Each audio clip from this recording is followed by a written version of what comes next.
تو بعض خوش نصیب جب قرآن پڑھتے ہیں تو اللہ بھی ان کا سننا پسند فرماتے ہیں. اللہ سنتے ہیں. کتنا پسند آتا ہے اللہ قرآن سنو. اللہ کا کلام ہے. یہ حقیقت میں اللہ سے کلام ہے. اللہ سے باتیں ہیں. اللہ سے باتیں. پتہ نہیں کس کس سے باتیں کرتا ہے یہ آج کا مسلمان. لیکن اگر آج اس کے پاس فرصت نہیں ہے تو اپنے محبوب حقیقی سے بات کرنے کی فرصت نہیں ہے.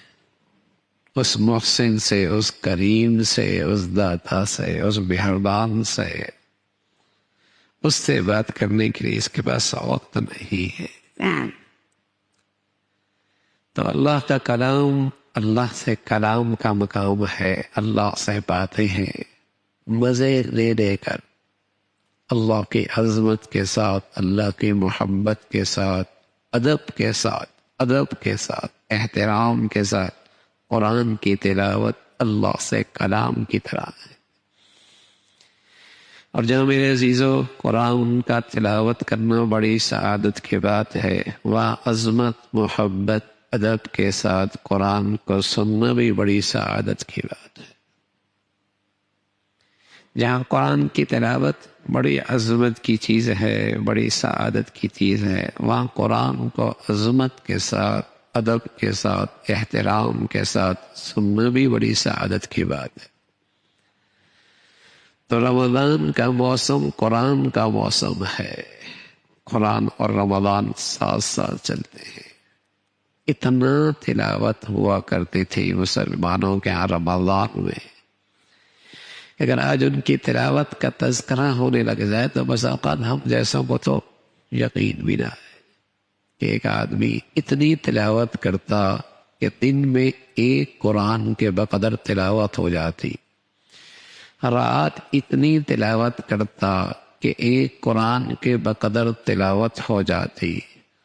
تو روزانہ 2 قرآن، 30 دنوں میں 60 قرآن ایک تراویح میں پڑھتا. 61 قرآن ایک رمضان میں پڑھ لیا کرتا تھا. امام ابو حنیفہ رحمۃ اللہ علیہ، امام شافعی رحمۃ اللہ علیہ، ان حالات کی زندگی میں اتنی تلاوت کہ ایک قرآن کے بقدر. مثلا ایک آدمی نے ایک تلاوت رات کو قرآن تراویح میں پڑھنا ہے تو اس کو اتنی بار پڑھتا کہ ایک قرآن کے بقدر تلاوت ہو جاتی.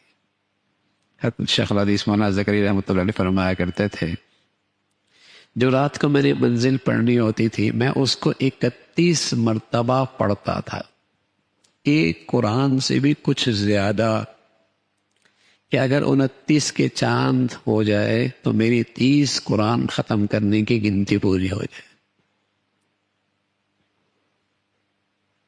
اتنی کثرت سے قرآن کی تلاوت.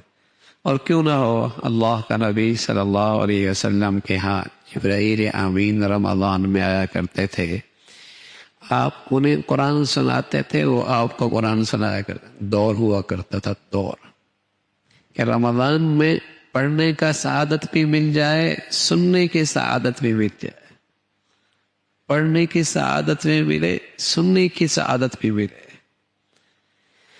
تو رمضان ایسا ہی ہے. خود بھی کئی قرآن ختم کیے، اور جب تراویحوں کا موقع آیا، سننے کا موقع آیا، ادب کے ساتھ، عظمت کے ساتھ اللہ کا کلام سنا. آدمی کے لیے سننا بوجھل اس وقت ہوتا ہے جب قرآن کی عظمت، ادب، اس کا استحضار نہیں ہوتا.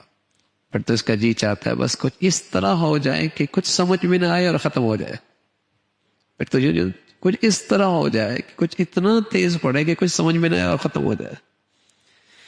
جہاں کچھ 5، 10، 15 منٹ تاخیر ہو جائے، یہ بہت آہستہ پڑتا ہے.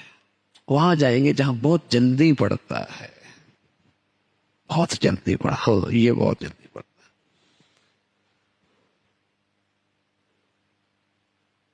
تو جب آدمی عظمت، ادب سے خالی ہو جاتا ہے تو پھر اس کے لیے تو سننا ہی مشکل ہوتا ہے. اللہ کا نبی صلی اللہ علیہ وسلم کے بارے میں آتا ہے، یتورمت قدما، پاؤں پہ ورم آ جایا کرتے تھے، اتنا طویل قیام کرتے تھے، پاؤں پہ ورم آ جاتے تھے. بتاؤ کتنا لمبا قیام ہوتا ہوگا.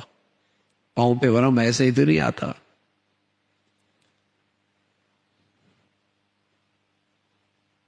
عظمت ادب، اللہ ہمیں اس کا کچھ حصہ نصیب فرما دے.